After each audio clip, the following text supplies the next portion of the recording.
Moment of inertia. ठीक है, कि सेंट्रोइडल एक्सिस के अबाउट पता है, जैसे कोई एरिया है, यहाँ पे देखो जैसे ये डायग्राम बना हुआ, सपोज कोई एरिया है,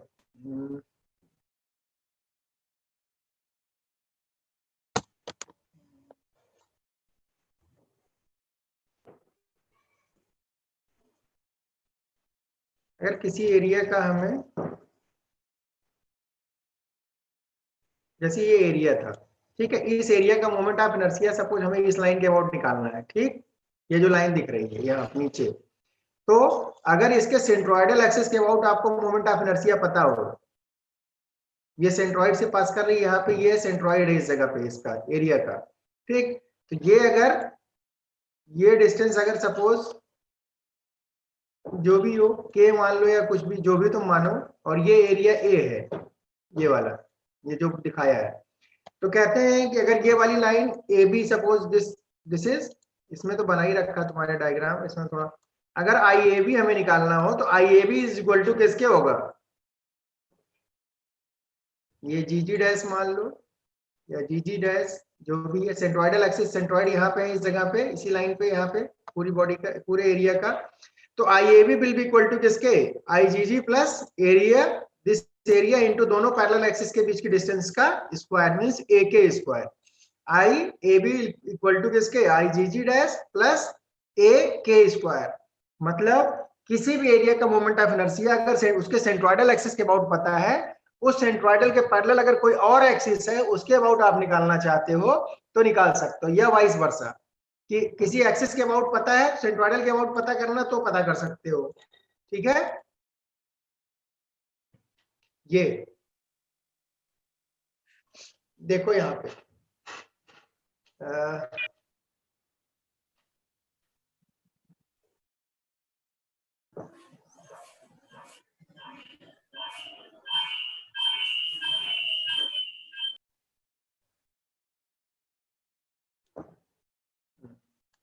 ये यहाँ पे देखो निकाला था, I A dash is equal to I G G dash plus A Y C square. तो यहाँ पे के वो डिस्टेंस तो आप कुछ भी ले सकते हो, यहाँ पे देखो ये डिस्टेंस क्या थी, ये एक एरिया है, पूरा area, this was area A, ये एरिया कितना था, ये जो पूरा एरिया दिख रहा है दिस इज ए।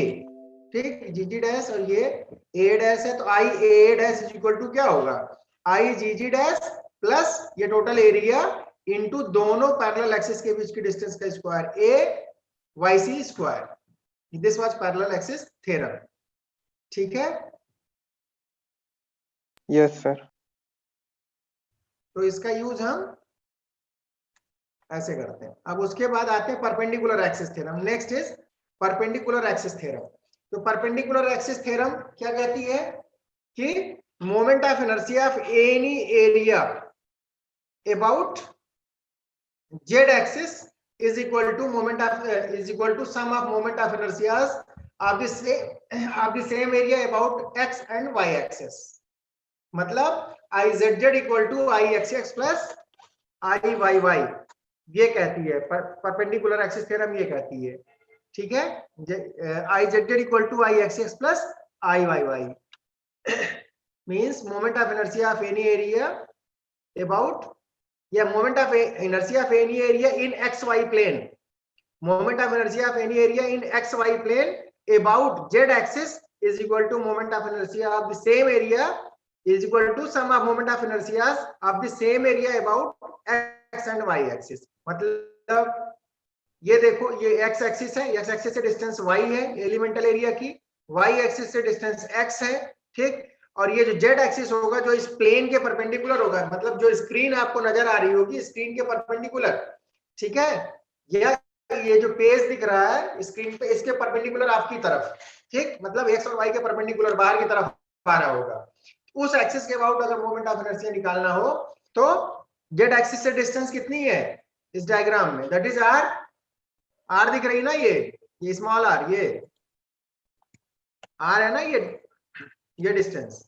ठीक है, तो z एक्सिस के अबाउट मोमेंट ऑफ इनर्शिया क्या होगा, z एक्सिस से डिस्टेंस का स्क्वायर इनटू dA का इंटीग्रेशन, तो r स्क्वायर dA dizz क्या निकाला, ये देखो dizz होगा r स्क्वायर dA।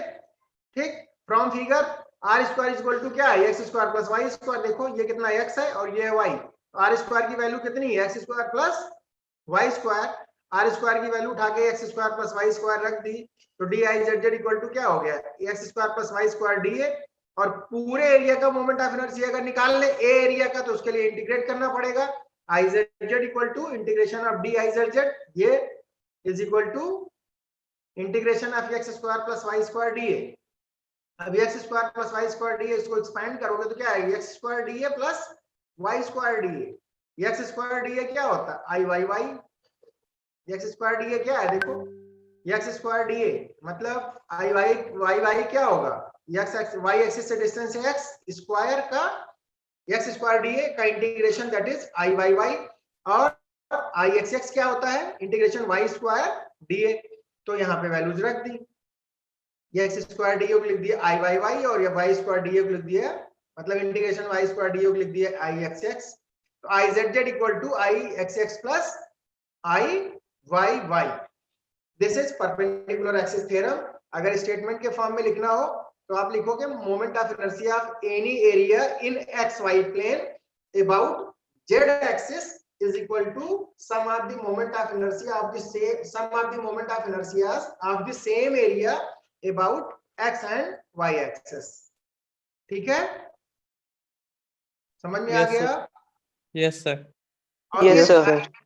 इस आई जेड जेड को हम बोलते हैं पोलर मोमेंट ऑफ इनर्शिया भी बोलते हैं, पोलर मोमेंट ऑफ इनर्शिया, पोल, क्योंकि ये क्या है, प्लेन के परपेंडिकुलर है। ये एरिया जिस प्लेन में है उसके नॉर्मल है ये जेड जेड एक्सिस, मतलब एक पोल की तरह खड़ी है उस पे, जस्ट लाइक अ पोल हुआ ना ये, तो इसीलिए बोलते हैं पोलर मोमेंट ऑफ इनर्शिया। और ओरिजिन जिस पॉइंट, मतलब ओरिजिन को पोल बोलते हैं, जिस पॉइंट पे तीनों एक्सिस मिलते हैं दैट इज ओरिजिन, उसको पोल बोलते हैं। ठीक है, आई जेड जेड को पोलर मोमेंट ऑफ इनर्शिया बोला जाता है। This is polar moment of inertia. ये परपेंडिकुलर एक्सिस थ्योरम हो गई। ठीक सर एग्जाम में डेरिवेशन आती है किसका, सर इसी का डेरिवेशन? हाँ ये हो सकता है, ये तो ये ऐसे आ सकता है कि state the parallel axis theorem या state the perpendicular axis theorem, या ये भी आ सकता है state and prove the parallel axis theorem, state and prove the perpendicular axis theorem. तो वो जितना पूछा जाएगा उतना ही करना। अगर स्टेटमेंट पूछा तो एक डायग्राम स्टेटमेंट देना, एक डायग्राम बना के सिर्फ I Z Z equal to I X X plus I Y Y लिख देना, ये वाला डायग्राम बनाओगे ऐसे। ठीक, स्टेटमेंट जो मैंने बोला इस कॉपी में नहीं दिख रहा है, यहाँ पे नोट्स में, वो मैंने जो बताया तुम्हें कि moment of inertia of any area in X Y plane about Z axis is equal to sum of moment of inertia of same area, sum of moment of inertia of the same area about x and y axis। ये है तो वो statement और diagram, और plus में plus साथ में इतना, अगर स्टेटमेंट पूछा जा रहा है। प्रूव करने को आएगा तो पूरा कर देना जितना इसमें दिख रहा है। अब नेक्स्ट थिंग जो है that is radius of gyration. Radius of gyration, gyration gyration जो भी प्रोनाउंस करो, इसको स्मॉल के से डिनोट करते हैं। This is denoted by small के। तो ये क्या होती है, इफ द इंटायर एरिया, जैसे पूरा एरिया या पूरा मास की बात करोगे, ठीक है, अगर पूरे एरिया या पूरे मास को हम अज्यूम करें किसी ऐसे पॉइंट पे कंसंट्रेटेड जो कि उस एक्सिस से कितनी डिस्टेंस पे है, के डिस्टेंस पे है, such that I is equal to AK square या I is equal to MK square, then the distance K is called radius of gyration या radius of gyration। कैसे कि जैसे कोई एरिया है, उस एरिया का किसी लाइन के अबाउट मोमेंट ऑफ इनर्शिया आपको पता है, ठीक, कुछ किसी एरिया का मोमेंट ऑफ इनर्शिया क्या है, किसी लाइन के अबाउट पता है कि इतना है, तो हम क्या करें, किसी उस पूरे एरिया को किसी ऐसे पॉइंट पे कंसंट्रेटेड माने जो कि कितनी डिस्टेंस पे है उस एक्सिस से, that is eight a distance K। ठीक, और कंडीशन क्या है, वो आई की वैल्यू किसके बराबर हो, जो मोमेंट ऑफ इनर्शिया आपको पता है, that should be equal to K की वैल्यू ऐसी होनी चाहिए, के इतनी दूर होना चाहिए सच दैट कि I is equal to A K square, या मास की बात करोगे तो I is equal to M K square. ठीक, वो देखो, इफ द एंटायर एरिया या mass is assumed to be concentrated, is supposed to be concentrated at a distance K from the axis, किसी भी एक्सिस से के मतलब इतनी दूर पे उसको कंसंट्रेटेड माने, कि क्या कंडीशन सेटिस्फाई होनी चाहिए, I should be equal to किसके, ए के स्क्वायर और एम के स्क्वायर, ठीक। तब ये डिस्टेंस जो के होती है that is called radius of gyration या रेडियस ऑफ गायरेशन, ठीक। अगर किसी एरिया का मोमेंट ऑफ इनर्शिया आपको किसी एक्सिस के अबाउट पता है, ठीक, अब सारे एरिया को किसी एक पर्टिकुलर पॉइंट पे कंसंट्रेटेड अगर आप मानो, और वो डिस्टेंस सपोज कैसी है, के की वैल्यू क्या होनी चाहिए, के ऐसा होना चाहिए कि जो आई आपको पता, I should be equal to किसके, ए के स्क्वायर। तब ये जो के होता है इस के को बोलते हैं रेडियस ऑफ गायरेशन। तो अगर यहां से देखो इस एक्सप्रेशन से, तो के की वैल्यू क्या आएगी, √i/a। अगर के एक्स एक्स निकालोगे एक्स एक्सिस के अबाउट रेडियस ऑफ गायरेशन, तो आई एक्स एक्स अपान ए, के वाई वाई निकालेंगे तो आई वाई वाई अपान ए, के जेड जेड निकालेंगे तो आई जेड जेड अपान ए। मास की बात करोगे तो के इक्वल टू √i/m, ये। अब इसके बाद आते हैं हम moment of inertia of rectangular section, मतलब स्टैंडर्ड शेप्स का मोमेंट ऑफ इनर्शिया किसी एक्सिस के अबाउट कैसे कितना होता है। जैसे रेक्टेंगल का कितना होता है उसकी साइड्स के अबाउट, या कैसे ट्रायंगल का कितना होता है, सर्किल का कितना होता है, सेमी सर्किल का कितना होता है, तो वो हम इसमें बताने जा रहे हैं, जिसको कि आपको याद रखना पड़ेगा फार्मूले की तरह कि कितना होता है। अब सबसे पहला जो है standard shape that is rectangle, कोई रेक्टेंगुलर एरिया है उसका मोमेंट ऑफ इनर्शिया आपको निकालना है। तो यहाँ पे देखो एक rectangular moment of inertia of rectangular area, थोड़ा सा ये धुंधला टाइप का आ रहा है, क्लियर उतना नहीं है। मोमेंट ऑफ इनर्शिया पढ़ने में आ रहा है, यस सर, यस सर, आ रहा है। Moment of inertia of rectangular section about centroidal axis, तो उसके सेंट्रोइडल एक्सिस के अबाउट, मतलब अगर ये rectangle A B C D नजर आ रहा है, ए बी सी डी ये रेक्टेंगल है, ठीक है, this is A B C D ये रेक्टेंगल है। इस रेक्टेंगल का सेंट्रोइड कहाँ होगा, डायगोनल्स के इंटरसेक्शन पॉइंट पे होगा, या यूं बोले अगर ये बी है और इसकी डेप्थ कितनी है, डी है, ठीक, तो सेंट्रोइड कहाँ होगा, इधर से b/2 और कितना ऊपर d/2। सेंट्रोइड के कोऑर्डिनेट्स क्या होंगे, b/2, d/2, ये b/2, d/2 लिखा हुआ है सेंट्रोइड के कोऑर्डिनेट्स, ठीक। जी जो होगा यहाँ, अगर किसके हिसाब से कोऑर्डिनेट्स है, ओरिजिन अगर यहाँ कॉर्नर पे है तब, if origin is at this point जहां पे कर्सर है हमारा, मतलब सबसे बाईं तरफ y एक्सिस, सबसे नीचे x एक्सिस, तो अगर ओरिजिन यहाँ है तो ओरिजिन इस सेंट्रोइड के कोऑर्डिनेट्स होंगे b/2, d/2, ये। तो अब सुनो सेंट्रोइडल एक्सिस क्या होती है, सेंट्रोइडल एक्सिस वो एक्सिस होती है जो सेंट्रोइड से पास करती है। सेंट्रोइडल एक्सिस कौन सी एक्सिस होती है, that passes through the centroid. इस रेक्टेंगल का सेंट्रोइड यहाँ पे है, यहाँ से ये जो एक्स एक्सिस बनाया है इसको सेंट्रोइडल एक्स बोलेंगे, और यहाँ से जो वाई एक्सिस बनाया है उसको सेंट्रोइडल वाई बोलेंगे, ये देखो, ठीक। ये सेंट्रोइडल एक्स एक्सिस हो गई जो सेंट्रोइड से पास कर रही है, और ये सेंट्रोइडल वाई एक्सिस हो गई, ठीक। सेंट्रोइड यहाँ पे है, हमको इसी एक्सिस के अबाउट मोमेंट ऑफ इनर्शिया इस रेक्टेंगुलर सेक्शन का निकालना है, सेंट्रोइडल एक्स और सेंट्रोइडल वाई। और ये सेंट्रोइडल एक्सिस के अबाउट जो मोमेंट ऑफ इनर्शिया निकालते हैं उसको हमेशा सेंट्रोइडल एक्सिस को हमेशा कैपिटल एक्स और कैपिटल वाई से डिनोट करते हैं, ठीक है, ताकि हम डिफरेंशिएट कर पाए कि नॉर्मल एक्स नॉर्मल वाई और सेंट्रोइडल एक्स सेंट्रोइडल वाई को कैसे आप आइडेंटिफाई करोगे। तो जनरली सेंट्रोइडल एक्सिस को कैपिटल एक्स से डिनोट करते हैं और सेंट्रोइडल वाई को कैपिटल वाई से डिनोट करते हैं, और नॉर्मल एक्स वाई को स्मॉल एक्स स्मॉल वाई से डिनोट करते हो आप। तो यहाँ पे ये देखो सेंट्रोइडल एक्स एक्सिस है, कैपिटल एक्स से डिनोट कर रखा है, सेंट्रोइडल वाई एक्सिस है, कैपिटल वाई से डिनोट कर रखा है। इन्हीं एक्सिस के अबाउट हमको मोमेंट ऑफ इनर्शिया इस एरिया का निकालना है, ठीक। अब देखो इसकी विड्थ कितनी है b, उसके लिए क्या करेंगे निकालने के लिए, सबसे बढ़िया हम सबसे पहले अगर हमको इस आई एक्स एक्स निकालना, आई कैपिटल एक्स एक्स, ये एक्स एक्स एक्सिस है, ठीक है, आई एक्स एक्स निकालना है अगर हमें, तो क्या करेंगे हम इस एक्स एक्सिस के पैरेलल एक एलिमेंटल एरिया लेंगे, ये स्ट्रिप ले ली हमने। रेक्टेंगल में जो एलिमेंटल एरिया किस फॉर्म में होगा, एक स्ट्रिप के फॉर्म में होगा, ये स्ट्रिप हमने ले ली, कितनी दूर, ये y वेरिएबल डिस्टेंस है, ठीक, ये y जो दिख रही है दिस इज वेरिएबल डिस्टेंस, ये ठीक है, y डिस्टेंस x एक्सिस से y डिस्टेंस पे एक डी वाई थिकनेस की, ये थिकनेस क्या है, वाई के लॉन्ग है ना, वाई के पैरेलल है, तो वाई डिस्टेंस पे डी वाई थिकनेस की कितनी लंबी स्ट्रिप, बी, ये देखो ना पूरी, एक हमने एलिमेंटल एरिया डीए ले लिया, तो इस एलिमेंटल एरिया कितना होगा, डीए की वैल्यू कितनी होगी, B dy. डीए की वैल्यू, हाँ पता है, सही, बिल्कुल सही, डीए की वैल्यू जो होगी that will be equal to B into D Y, समझ में आ रहा है, बी डी वाई डीए हो जाएगा। और Yes, sir. इस एलिमेंटल एरिया डीए का मोमेंट ऑफ इनर्शिया पहले क्या करें, हम इस एक्स एक्सिस के अबाउट निकाल लें ना, तो अगर हम निकालें तो डी आई एक्स एक्स कितना होगा, डी आई और क्या कैपिटल एक्स, सफिक्स में क्या आ रहा है, capital x, Y square dA. ये होगा वाई स्क्वायर डी ए, बिल्कुल सही, क्योंकि वाई डिस्टेंस पे है, Y square D A, D A की वैल्यू ऊपर लिख चुके हैं हम लोग,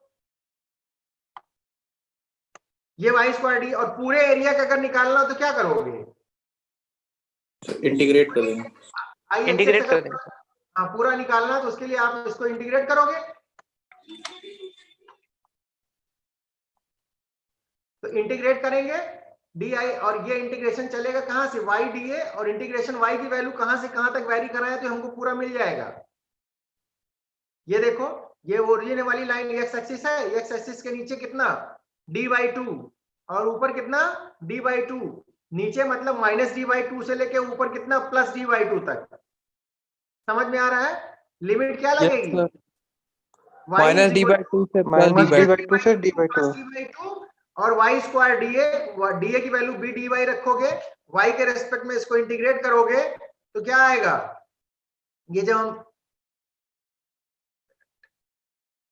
अब इसको जब इंटीग्रेट, देखो डी आई एक्स एक्स क्या हुआ, Y square D A, I X X क्या हुआ, integration D I X X is equal to Y square D A minus D by two से plus D by two, Y square D A की value B D Y है, रख दिया, इसको हमने integrate किया, वाई स्क्वायर का integration किया, बी तो कांस्टेंट है, रेक्टेंगल की जो लेंथ है या विड्थ है that is fixed, B Y variable था, वाई के रेस्पेक्ट में किया, तो इस वाई स्क्वायर का इंटीग्रेशन आया वाई क्यूब बाई 3, बी को बाहर ले लिया था, कांस्टेंट था, और उसके माइनस डी बाई टू से plus D by two, limit यहाँ पे रख दी, और उसके बाद जब सॉल्व किया तो ये वैल्यू आई बी डी क्यूब बाई 12, यहाँ देखो नीचे 12 कट गया है, ठीक है, ये वैल्यू कितनी आ रही है, ये this is B D cube by 12, ये जो आ रही वैल्यू आई एक्स एक्स कितनी आई, B D cube by, B D cube by 12, ठीक है, तो मतलब किसी भी रेक्टेंगुलर एरिया जिसकी विड्थ कितनी है बी और डेप्थ कितनी है डी, उसका उसके सेंट्रोइडल एक्स, मतलब सेंट्रोइडल एक्स के अबाउट मोमेंट ऑफ इनर्शिया क्या होगा, सेंट्रोइडल एक्स किसके पैरेलल है, बी के पैरेलल है, मतलब जिस एक्सिस के अबाउट निकाल रहे हो उसके पैरेलल जो साइड है उसकी पावर 1, जैसे बी जो है क्या है एक्स एक्सिस के पैरेलल है ना ऊपर डायग्राम में, यहाँ पे देखो, यस सर, यस सर, यहाँ पे क्या है, बी जो है एक्स एक्सिस के पैरेलल है, तो जो बी डी क्यू बाई 12 है आई एक्स एक्स, तो जो साइड पैरेलल है उसकी पावर 1, जो साइड परपेंडिकुलर है डी है उसकी power 3 by 12, I X x कितना आएगा बी डी क्यू बाई 12, मतलब एक्स के पैरेलल जो साइड है उसकी पावर 1 और वाई के पैरेलल जो साइड है उसकी पावर 3 बाई 12, सेंट्रोइडल एक्स के अबाउट मोमेंट ऑफ इनर्शिया। इसी तरह अगर हमको सेंट्रोइडल वाई के अबाउट निकालना हो तो क्या करेंगे, तब स्ट्रिप हम ऐसे लेंगे, स्ट्रिप कैसी होगी फिर, तब स्ट्रिप कैसे ली जाएगी, स्ट्रिप ऐसे ली वाई एक्सिस के पैरेलल होगी सर, वाई एक्सिस के पैरेलल ऐसे स्ट्रिप लेंगे, ऐसे ऐसे, और इसकी थिकनेस कितनी होगी dx, यस सर, इसकी थिकनेस dx, और सेंट्रोइडल वाई से डिस्टेंस ऐसे लोगे, ये कितना x B by 2 sir, x distance वो पे भी वेरिएबल एक्स, ऐसे यहाँ हाँ से yes sir, yes sir, yes sir, yes sir, पे dx विड्थ की एक स्ट्रिप एलिमेंटल, और इसकी विड्थ कितनी है इसकी स्ट्रिप की, या हाइट D, बोलो या जो भी बोलो, दैट इज d, तो एलिमेंटल एरिया डी ए उस केस में क्या होगा, D into D x. D A will भी क्या, ये Yes, डी sir. है ना पूरा, ये पूरा डी है, तो डी इंटू डी एक्स ये एलिमेंटल एरिया होगा। और इस वाई एक्सिस के about moment of inertia elemental area का डी आई वाई वाई क्या होगा, एक्स स्क्वायर डी ए। ठीक, पूरे का क्या होगा, integration of X square D A, limit X की कहां से कहां तक, minus B by two to 2 plus b by 2. Plus B by two. तो जब वो करेंगे तो उससे क्या होगा, हमें इस वाई एक्सिस के अबाउट मोमेंट ऑफ इनर्शिया मिल जाएगा, सेंट्रोइडल वाई के अबाउट मोमेंट ऑफ इनर्शिया मिल जाएगा। तो सेंट्रोइडल वाई के अबाउट मोमेंट ऑफ इनर्शिया जब निकालोगे तो वो आता है डी बी क्यू बाई 12। ठीक, वो क्या आ रहा है, ये देखो, सेंट्रोइडल वाई के अबाउट निकालेंगे तो आएगा that is D B cube by 12। कैसे, डी बी क्यू मतलब जैसे बताया कॉन्सेप्ट, अगर ऐसे करोगे तो आएगा डी बी क्यू बाई 12।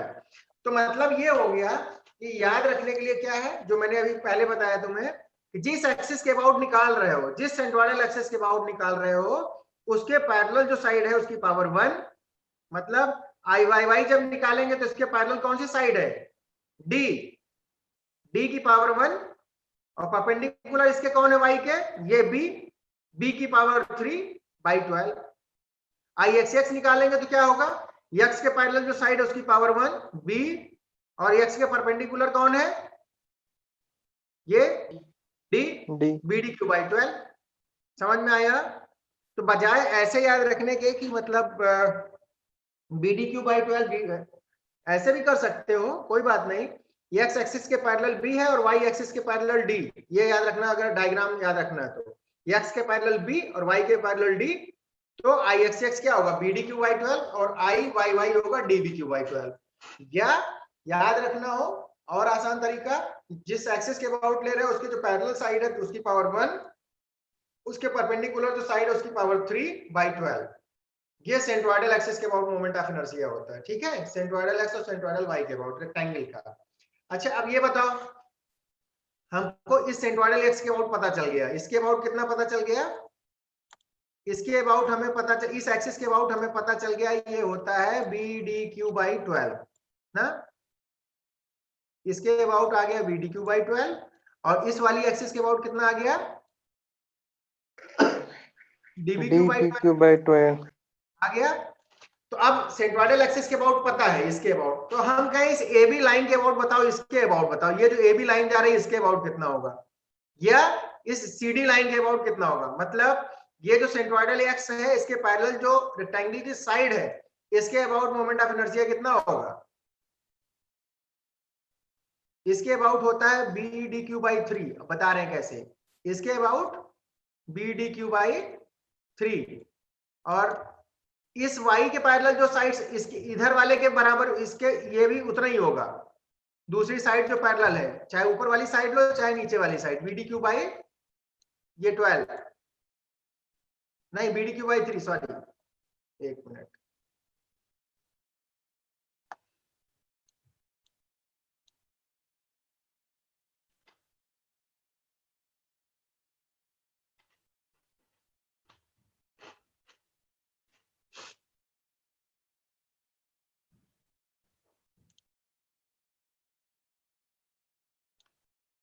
तो इसके अबाउट भी कितना आएगा, बी डी क्यू बाई 3, इस साइड के अबाउट, सीडी के अबाउट भी यही आएगा, सीडी और एबी के अबाउट सेम आएगा, क्योंकि सीडी और डीसी सेंट्रोइडल एक्स से बराबर डिस्टेंस पे है। कितनी डिस्टेंस पे, एक डी बाई 2 ऊपर एक डी बाई 2 नीचे, गैप सेम है, डिफरेंस सेम है।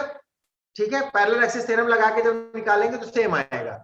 कैसे, इधर देखो, पैरेलल एक्सिस थ्योरम क्या कहती है, पैरेलल एक्सिस थ्योरम ये कहती है कि moment of inertia about a non centroidal axis, मतलब आई ए बी। ठीक है, आई ए बी तो सेंट्रोइडल एक्सिस है नहीं, ए बी सेंट्रोइडल एक्सिस तो है नहीं, तो I A B will be equal to क्या, I X X, moment of inertia about a non-centroidal axis is equal to the sum of moment of inertia about centroidal axis to the जो भी side है। तो इस AB के parallel कौन सी centroidal axis है, x x है, तो IAB किसके बराबर होगा, IAB अगर आप लिखोगे तो IAB लिखोगे क्या, IAB will be equal to किसके, I X X IXX plus rectangle का एरिया इनटू दोनों एक्सिस के बीच की डिस्टेंस, ये डिस्टेंस कितनी है AB और AXX की, D/2 का स्क्वायर। D/2 समझ में आ रहा है? ये पैरेलल एक्सिस थ्योरम से हम निकालेंगे। जब भी पैरेलल एक्सिस थ्योरम अप्लाई करोगे तो एक एक्सिस जो होती है हमेशा सेंट्रोइडल एक्सिस इन्वॉल्व होगी उसमें। सेंट्रोइडल एक्सिस नहीं है तो पैरेलल एक्सिस थ्योरम आप नहीं अप्लाई कर सकते हो। एक एक्सिस सेंट्रोइडल एक्सिस मस्ट है whenever you are applying parallel axis theorem while calculating moment of inertia of any section shape जो भी है। तो IAB की वैल्यू क्या हो गई? IAB will be equal to IXX plus area into D/2 का स्क्वायर। एरिया क्या है? BD है, एरिया इज BD, रेक्टेंगल का एरिया कितना है? B इंटू D, BD यहाँ वैल्यू रखो तो IXX BD/12 पता है आपको, BD/12 plus area BD into D²/4। तो इसको जब सॉल्व करोगे तो आता है BD3। AB के अबाउट कितना आएगा? BD3। एक चीज ये भी याद रखो कि moment of inertia centroidal axis के अबाउट हमेशा मिनिमम होता है। Moment of inertia of any area about its centroidal axis is always minimum. Centroidal axis के about moment of inertia हमेशा सबसे कम होता है, उसके पैरेलल किसी भी और एक्सिस के about निकालोगे तो हमेशा उससे ज्यादा आएगा सेंट्रोइडल वाले से। तो IXX की वैल्यू BD/12 थी तो IAB कितना आ रहा है? BD/3 आएगा।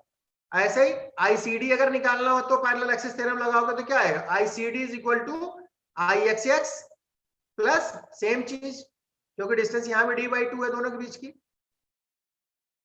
ये वाली, ये देखो। तो फिर क्या आएगा? BD/3। ऐसे ही अब अगर इसके अबाउट निकाले IAD निकालोगे तो क्या आएगा? IAD is equal to IYY ना, इसके पैरेलल कौन से पैरेलल एक्सिस है? AD के। IAD is equal to IYY, ये DB/12 प्लस एरिया मतलब BD इंटू ये दोनों पैरेलल एक्सिस के बीच की डिस्टेंस, ये कितनी होगी? B/2, BD इंटू B/2 का स्क्वायर। इसको सॉल्व करोगे तो इसके अबाउट आएगा क्या? DB/3। DB/3 और इधर वाली साइड के अबाउट निकालेंगे इसके अबाउट भी क्या आएगा? इसके अबाउट ये भी DB/3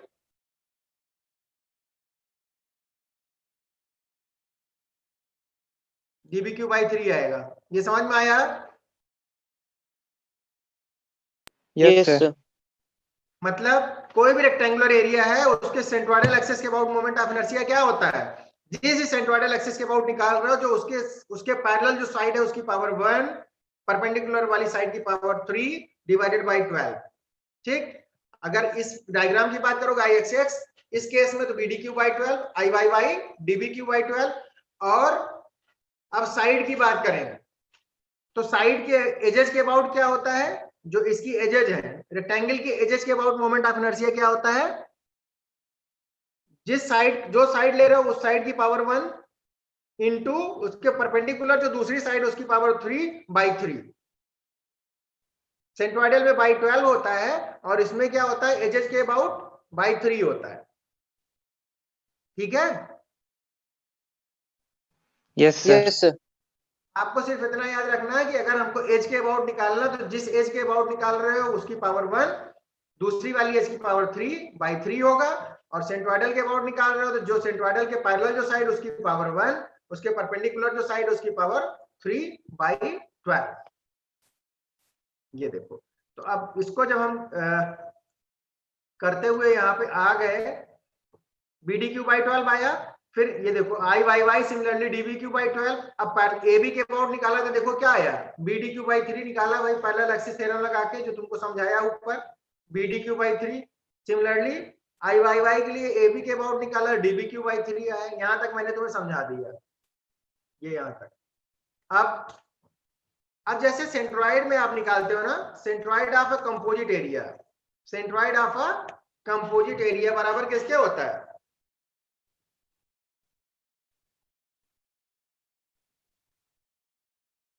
A1 x1 plus A2 x2 plus A3 x3 upon A1 plus A2 plus A3, इस टाइप की चीज होती थी। ऐसे ही मालूम क्या होता है?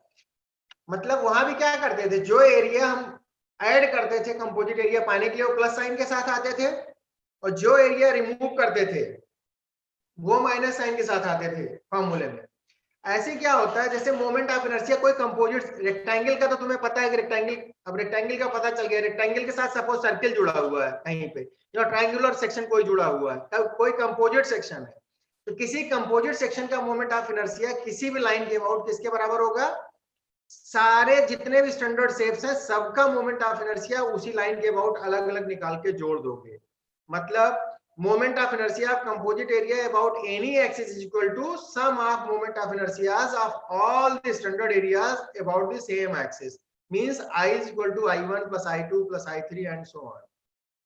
ठीक, कोई भी एरिया है उसको स्टैंडर्ड पार्ट्स में ब्रेक करोगे, कंपोजिट एरिया का जिस लाइन के अबाउट पूछा है आप क्या करो, उसी लाइन के अबाउट सारे स्टैंडर्ड शेप्स का निकालोगे अलग अलग और उसको ऐड कर दोगे, तो वो क्या हो जाएगा, वो टोटल का हो जाएगा। ठीक,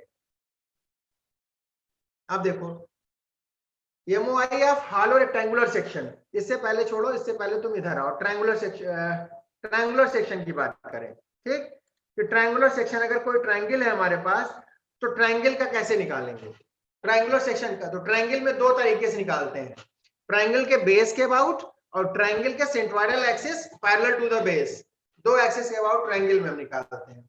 तो सबसे पहले ट्रायंगल में हम निकाल लेते हैं बेस के अबाउट कितना होगा, तो एक कोई ट्रायंगल ABC यहाँ पे शो हो रहा है, ठीक, जिसका बेस कितना है B, जिसकी हाइट है H, इसका मोमेंट ऑफ इनर्शिया निकालने के लिए हमें क्या करना पड़ेगा, कोई एक एलिमेंट लेना पड़ेगा। तो हमने एक एलिमेंटल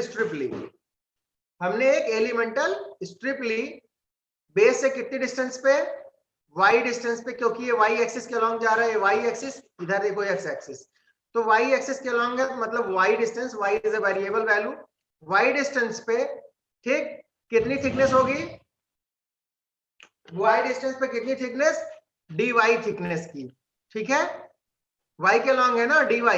अच्छा ये बताओ, बेस तो b है, यहाँ पे ये कितनी होगी विड्थ, स्ट्रिप जो हम ले रहे हैं, क्यों बच्चों, H/3 होती है। हाँ कितनी होगी,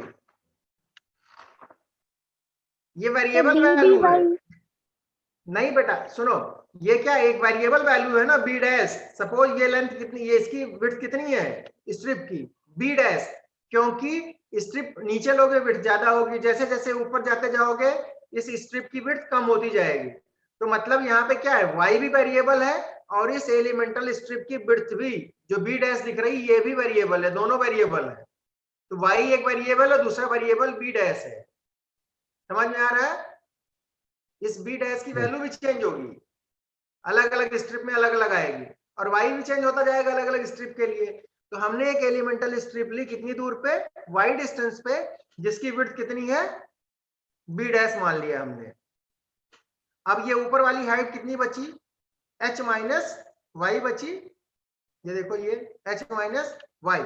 अच्छा अब एक चीज ये बताओ, ये ट्रायंगल ABC और ट्रायंगल MBN, ये देखो MBN और ABC both are similar triangles, Yes, sir. दोनों सिमिलर है। बड़ा ट्रायंगल और छोटा ट्रायंगल दोनों सिमिलर है। तो सिमिलर ट्रायंगल की प्रॉपर्टीज क्या होती है कि करस्पॉन्डिंग साइड्स का रेशियो क्या होता है, सेम होता इक्वल है,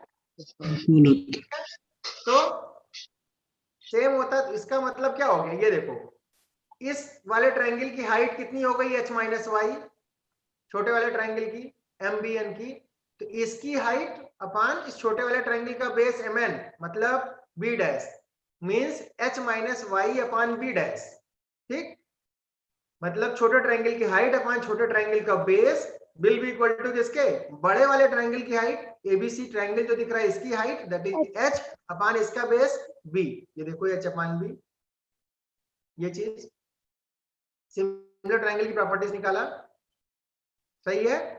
तो यहां से हमने बी डैश की वैल्यू निकाल ली, क्योंकि हमारे पास दो वेरिएबल हो रहे थे बी डैश और वाई, दो वेरिएबल को लेके एक साथ हम इंटीग्रेट ना कर पाते अब, तो बी डैश की वैल्यू क्या हो गई, b into 1 minus Y by H, B dash को हमने b के फॉर्म में निकाल लिया, B dash is equal to b into 1 minus Y by H, ये बी डैश की वैल्यू बी के फॉर्म में आ गई, B dash is equal to B into 1 minus Y by H by using the properties of similar triangles. ठीक, इस elemental strip का area कितना होगा, B dash into D Y, B dash into D Y. तो इस अब देखो D A बराबर बी डैश डी वाई, तो बी डैश की वैल्यू क्या है, B into 1 minus Y upon H into D Y. Now और डी आई, अब इसका बेस के अबाउट मोमेंट ऑफ इनर्शिया कितना होगा, इस एसी लाइन के अबाउट कितना होगा मोमेंट ऑफ इनर्शिया ट्राइंगल का, यहां से डिस्टेंस का स्क्वायर मतलब Y square into D A, है ना। तो डी आई बेस, ये देखो डी आई बेस लिखा हुआ बराबर क्या होगा, Y square D A, Y square और डी ए की वैल्यू रख दी B into 1 minus Y upon H into D Y. ये देखो ये हो गया आपका डी आई बेस। अब पूरे एरिया का, पूरे ट्राइंगल का, उसके बेस के अबाउट मोमेंट ऑफ इनर्शिया कितना होगा, इसका इंटीग्रेशन हो जाएगा, डी आई बेस का इंटीग्रेशन हो जाएगा या डी आई एसी का इंटीग्रेशन हो जाएगा। और इंटीग्रेशन वाई को कहां से कहां तक वेरी कराएंगे तो हमें ये पूरा ट्राइंगुलर शेप मिलेगा, 0 टू एच, वाई बेस में कितना है वाई 0 टू एच से एच पे आएगा वो। हाँ, इसको within proper limits I base is equal to क्या, 0 टू एच वाई स्क्वायर, ये जो वैल्यू थी ये रख दो, वाई स्क्वायर डी ए ये रख दिया, 0 से h के बीच इंटीग्रेट कर दिया। ठीक, h हमारा कांस्टेंट है, b कांस्टेंट है, कोई टेंशन नहीं, y के रिस्पेक्ट में इंटीग्रेट करिए, इंटीग्रेशन 0 से h की लिमिट लगाइए, जब सॉल्व करेंगे तो i बेस की जो वैल्यू आती है दैट इज bh³ by 12। ये क्या आता है, bh³ by 12। इसी ट्राइंगल का उसके बेस के अबाउट मोमेंट ऑफ इनर्शिया कितना आता है, bh³ by 12। Moment of inertia of a triangular section about its base will be equal to bh³ by 12। ठीक है, याद हो गया।